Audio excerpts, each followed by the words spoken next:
Bonjour à tous et bienvenue dans ce premier épisode hors série du podcast Du bruit derrière l'écran, le podcast inclusif qui genre tout au féminin et n'entend pas les râlistes crier puisqu'on est à l'étage suivant du donjon depuis bien longtemps. Et donc, surprise, un nouvel épisode un peu spécial.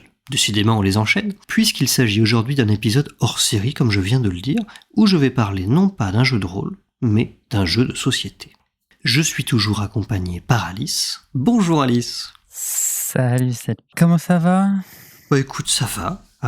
Il se passe beaucoup de choses en ce moment, mais ça va vers le positif, hein, ça c'est sûr. C'est le principal. C'est le principal. Et toi, comment vas-tu ? Bah ça va. La période des fêtes est toujours un petit peu particulière. Ni forcément meilleure ou pire, mais juste très particulière. C'est à part, c'est sûr. Mais ouais, sinon ça va. J'ai encore changé... mais parce que c'est bien parce que j'ai un planning sur 3 saisons pour le podcast, mais à chaque fois d'un mois à l'autre, de toute façon, tout est chamboulé. Bienvenue au club. Moi, pareil, là, les 2 prochains jeux que je vais chroniquer, je les ai découverts, je les ai pratiqués récemment.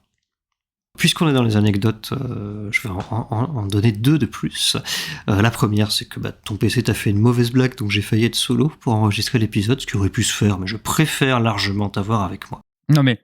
Surtout, le vrai souci, c'est que si ça avait été un problème de PC qui aurait été tel que ça m'arrive souvent, c'est-à-dire de devoir changer de PC, ça aurait surtout posé souci pour le mois prochain.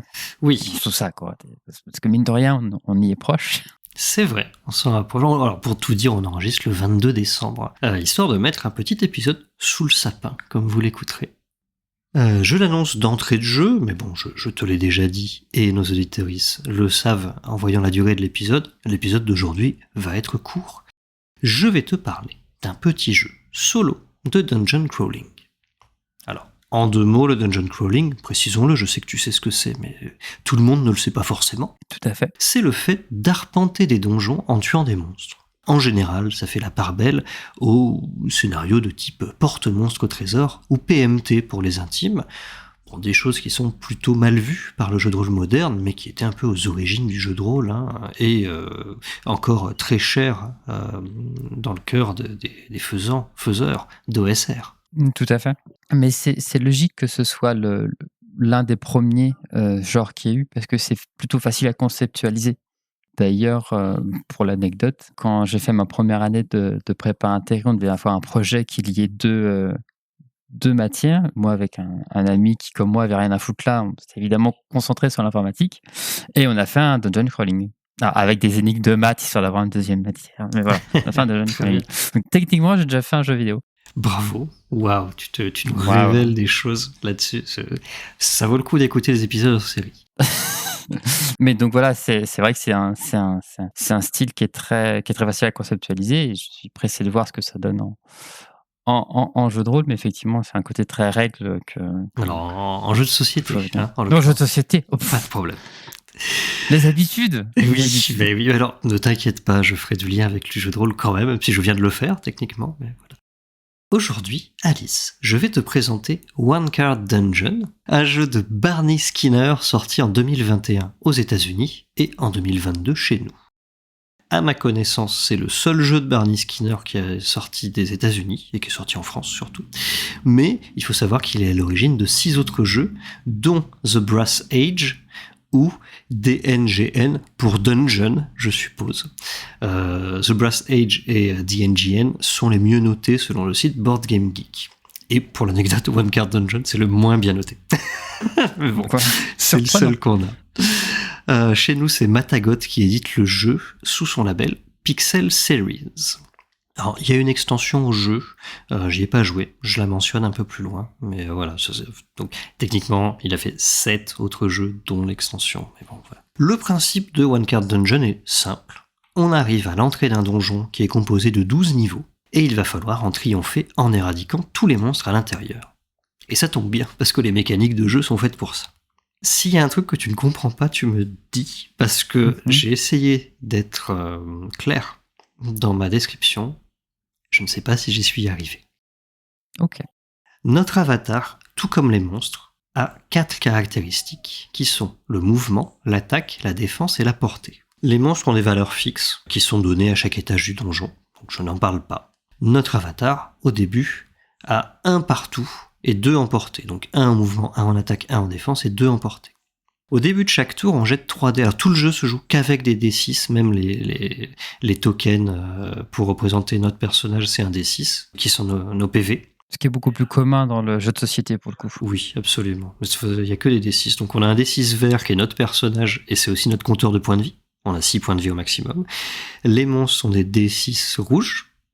Donc ils peuvent avoir 2, 3, 5 points de vie. Ça dépend des monstres. Nos caractéristiques, c'est 4 dés blancs. Et on va jeter 3 dés noirs, c'est là que j'en parle.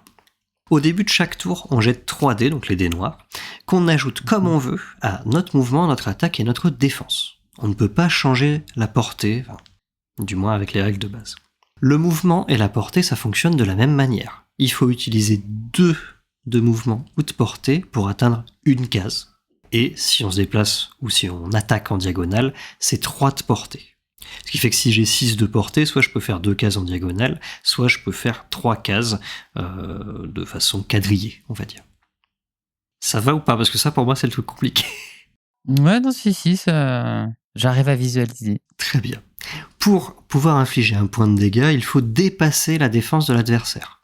De la même manière, il faut que ma défense soit supérieure ou égale à l'attaque cumulée des monstres pour que j'ignore les dégâts. Donc là, j'ai un exemple. Si je reçois 10 d'attaque, mais que j'ai que 4 défenses, je prends 3 de blessures. Je reçois parce que 4, donc ça fait 1, plus 4, donc ça fait 8. Ça fait 2 points de dégâts. Et ça dépasse encore mon 8. Ah oui, donc du coup, oui, ça fait... Voilà, ça fait 3. Alors, dans les règles, ça dit, vous prenez le total d'attaque que vous divisez par votre défense. Je trouve que c'est pas clair. Enfin, je trouve que ça fait trop velu. Je dois avoir le cerveau branché de manière différente, parce que je comprends beaucoup plus. Alors c'est peut-être aussi parce que ça arrive après, du coup, que j'ai déjà compris, peut-être. Oui, j'imagine. Si je reçois les mêmes 10 points d'attaque, mais que j'obtiens 10 ou plus en défense, je ne prends pas de dégâts. Mm-hmm. Et en fait, tu vas choisir de répartir comme tu veux, en sachant à peu près ce qui va se passer. J'ai parlé des cases tout à l'heure, et j'ai parlé des 12 étages aussi avant. Je vais pouvoir approfondir un petit peu cette notion-là. Chaque étage est composé d'une grille de 5 cases par 5 cases, avec un escalier d'arrivée et un escalier de sortie. Il y a des obstacles, donc qui peuvent être des piliers ou des murs. On peut utiliser ces obstacles pour se mettre à l'abri, ou pour forcer les ennemis à suivre un certain chemin aussi. Enfin, il y a une dimension tactique dans le déplacement. Et comme le nom du jeu le laisse deviner, il n'y a qu'une seule carte de donjon. Elle est réversible, donc je peux la retourner à 180 degrés, et elle est recto verso, ce qui fait que j'ai 4 environnements différents. Donc, le jeu se compose de 3 cycles de 4 étages, chacun avec son monstre attitré. Mais par exemple, l'étage 5, qui est une redite de l'étage 1, a 3 monstres, alors que dans l'étage 1, t'en avais que 2.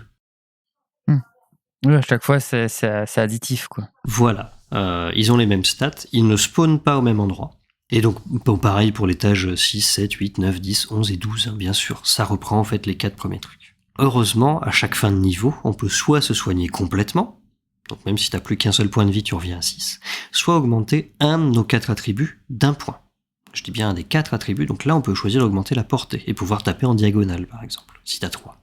Ce qui nous garantit donc un minimum et un maximum plus élevé quand on va jeter les dés, etc. Moi, sur mes parties, en général, j'augmente la défense. Mais c'est mon style de jeu, après chacun son truc. Oui, bien sûr.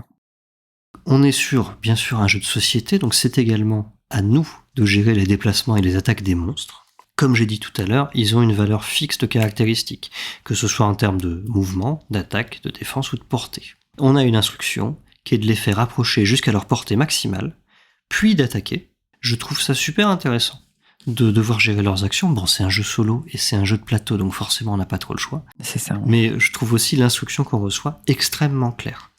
Alors là, juste pour que tu te représentes un peu, je vais t'envoyer une image que j'ai utilisée sur la miniature YouTube. Donc je suis navré pour les personnes qui nous écoutent un podcast, vous n'aurez pas cette image. Vous pouvez faire une recherche, hein, vous cherchez One Card Dungeon et puis vous avez ça, quoi. Ah oui, d'accord. Donc là, je t'ai montré, c'est le premier niveau. Il y a les cartes de classe dont j'ai pas encore parlé. Il y a mes 4 dés blancs qui sont mes valeurs, mon dé vert qui est mon personnage et mes points de vie, les dés rouges qui sont les ennemis. Tu vois les stats des ennemis en bas, donc par exemple les petites araignées ont 5 de mouvement, 4 d'attaque, 4 de défense et 3 de portée. Et en bas mes petits dés noirs que j'ai lancés. J'ai dû les lancer 2 fois, parce que la première fois j'ai fait 6, 6 et 6. J'ai dit mais ce n'est absolument pas crédible de prendre une photo pareille. Donc j'ai relancé et j'ai obtenu 5, 4 et 2. Je me suis dit, bon, c'est le premier tour, il vaut mieux avoir beaucoup de mouvements. Donc voilà. Et donc tous les tours, tu rejettes ces dés noirs. Il faut savoir que le but du jeu, si on lit la règle, hein, ou le 4e de couverture, enfin l'arrière de la boîte, c'est de trouver le sceptre de MacGuffin. Donc MacGuffin, quoi. Le jeu assume définitivement son côté parodie des premiers jeux de rôle. Et comme je le disais tout à l'heure, une extension est sortie qui s'appelle Le Retour de MacGuffin. Je n'en parlerai pas puisque je n'y ai pas joué. Je parle prix tout de suite, comme ça c'est fait. Hein. Je veux dire, l'épisode sort à Noël, c'est aussi pour avoir des idées de cadeaux éventuellement. Hein. Et après j'embraye sur autre chose, donc si tu veux parler du jeu, on pourra le faire. Le jeu de base coûte entre 10 et 13 euros. Moi je le trouve à 13 euros en boutique et à 10 euros sur internet. Donc il faut le savoir. Et l'extension, je l'ai trouvée à 7,90 sur internet. Je l'ai pas vue en boutique. Je vais imaginer qu'elle coûte à peu près 10 euros. Donc on reste, à mon sens, sur des prix qui sont très abordables. C'est raisonnable, oui, c'est sûr. C'est une merveille de minimalisme. Alors l'extension a l'air de rajouter beaucoup de choses, mais encore une fois, j'y ai pas touché. Donc, voilà. Et dans le jeu de base, il y a aussi des classes. J'ai oublié un paragraphe, donc voilà. Il y a aussi des classes qu'on peut jouer, chacune ayant une capacité particulière. Donc sur la photo, si vous regardez, j'ai mis la sorcière, mais là je vais en citer une autre parce que je suis contradictoire, je suis comme ça. Le ranger, par exemple, a la capacité, au lieu de lancer un dé pour le déplacement, de l'attribuer à la portée. Donc on ne bougera pas son déplacement, on va changer la portée de son attaque. J'aime bien l'idée. Ouais, c'est rigolo. Il y a 4 classes. Donc il y a le barbare, le paladin, la sorcière et le ranger. Je crois qu'il y en a d'autres dans l'extension, mais dans le jeu de base, il y a ces 4 classes. Sachant que les règles de base nous disent, pour la première partie, jouer sans les classes. Alors que les classes ne te donnent que des bonus. Donc moi, j'ai fait comme on m'a dit. Et je me suis fait tomber au 6e étage, je crois, ou 7e étage. Ouais, mais c'est bien pour se familiariser avec le cœur des règles. C'est ça, mais bon, à chaque fois, c'est genre une fois par tour, une fois par combat, t'as une capacité en plus qui va te donner un avantage. Par exemple, je crois que le paladin peut choisir de garder un de ses dés d'énergie. Donc les dés d'énergie, c'est les dés noirs, les dés qu'on lance. Il peut maintenir la valeur d'un de ses dés d'énergie. Donc si t'as fait un 6, tu peux dire, bah ok, une fois par combat, le 6, je peux le garder en fait. Mais alors, tu vois, je pense pas que ce soit l'inspiration spécifiquement, hein, mais ça me fait beaucoup penser, il y a pas mal de jeux vidéo comme ça, où la phase de tutoriel qui est plus ou moins assumé, plus ou moins caché. Hein. Tu te familiarises d'abord avec genre, les mouvements, avec les actions simples, et ensuite tu débloques d'autres actions, même si tu les as dès le début, mais après avoir déjà utilisé la base. Tu vois ce que je veux dire ? Je pense que tu as raison, que c'était pour pas mettre les joueuses en surcharge cognitive, en fait, tout simplement. Mais bon, à la rigueur, ta classe, tu ne l'utilises pas, tu vois, c'est pas très grave. Moi, ça me dérange pas, hein, si tu veux. Je trouve ça normal de dire, bon, on va pas rajouter trop d'éléments, genre le choix de la classe dès le début, essayer de jouer un petit peu, puis ensuite, pour tester les classes, ça change beaucoup l'expérience de jeu. Je n'en doute pas, j'ai fait qu'une seule partie, hein, je tiens à le dire. Je veux dire, pour une anecdote, pour parler d'un autre jeu de société, il y a très longtemps, dans une autre vie, hein, quand j'étais allé à New York avec ma mère et ma sœur, on était allé notamment au magasin Nintendo, j'avais acheté un Cluedo Zelda, qui prend la poussière dans mon étagère d'ailleurs, qui était très sympathique, parce que c'était pas juste un skin comme on fait pour des Monopoly, tu vois, c'est qu'il y avait vraiment genre différents personnages avec différents pouvoirs par personnage. Je trouvais l'idée très cool. Ne me lance pas sur le Monopoly.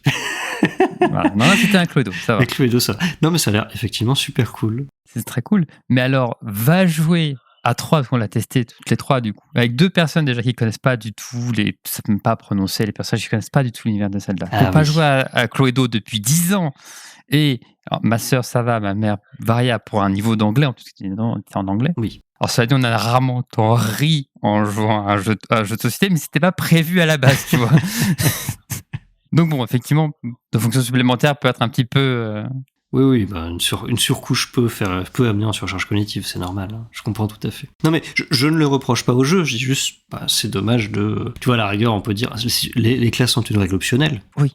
Plutôt que de dire, pour votre première partie, jouez sans les classes, parce que vous serez moins fort. J'ai fait bon. Oui, c'est vrai. Ouais, c'est plus ça qui me gêne. Et donc, je disais, je voulais embrayer sur autre chose et recouper un peu avec le jeu de rôle. Parce que ce jeu, quelque part, m'a fait penser à un jeu de rôle que j'ai découvert il n'y a pas très longtemps sur le serveur de Com Martin, donc coucou à lui, je suis à peu près sûr qu'il ne nous écoute pas, mais c'est pas grave, coucou à lui quand même. Donc un jeu de rôle qui n'est pas de lui, hein, je précise. Le jeu de rôle s'appelle, je ne vais le dire qu'une seule fois, parce qu'il est long et il est en anglais. Bart fights 1 million skeletons at once by himself and one of them is very strong. Pour les plus anglophobes d'entre vous, Bart affronte 1 million de squelettes en même temps tout seul et un d'entre eux est très très fort. Le nom est assez évocateur, il s'agit d'un combat très long contre une horde de squelettes dont un seul représente, individuellement du moins, une vraie menace. Je vais pas rentrer dans les détails de ce jeu de 3 pages. Je mettrai le lien en description si vous voulez vous faire un avis dessus. Moi, j'ai fait une partie avec mon enfant de 4 ans et demi. Donc, j'ai dû faire une mini interface visuelle pour représenter les points de vie et de son personnage et des squelettes parce que juste lancer les dés, ça n'allait pas. Le jeu demande de lancer 100 000 D10. C'est juste pour dire. Voilà. Je suis allé sur random.org parce que ça faisait un effet trop gaussien.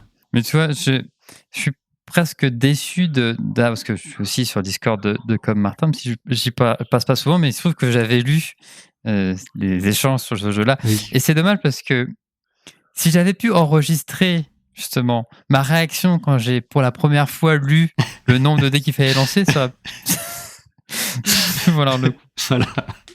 Enfin, tout ça pour dire qu'il y a un côté répétitif et parodie de jeu de rôle que j'ai trouvé assez similaire avec One Card Dungeon. Mais One Card Dungeon est dur, mais juste.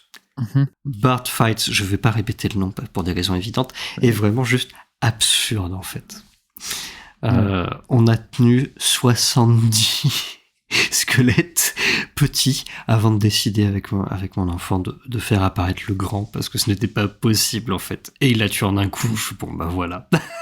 Voilà. Et il me demande d'ailleurs de refaire du jeu de rôle. Je dis oui, mais pas celui-là. Je pense pas celui-là. Mais ça tombe bien parce que demain, je vais faire une autre partie avec lui et avec mon épouse. Mais ça, j'en parlerai une autre fois puisque c'est un jeu que je compte chroniquer, bien sûr. Et dans cette saison, je tiens à le dire. Bon, bien sûr, on n'est pas à l'abri d'un remaniement total de saison, mais je savais que j'allais bientôt y jouer avec eux. Et bien, voilà.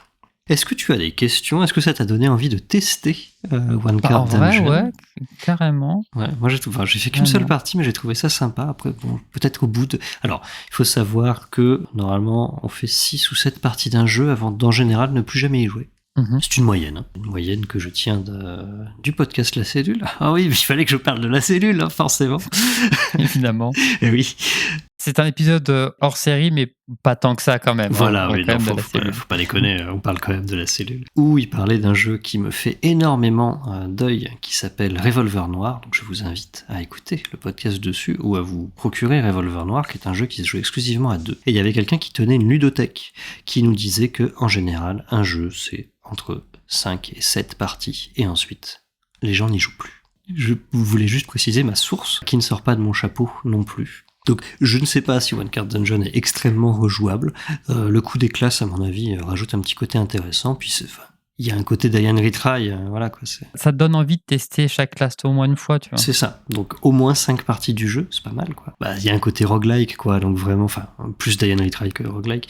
Mais, vraiment de dire, ah là là, je suis mort au 7e étage, je suis sûr que j'aurais pu faire plus. Allez, one more turn.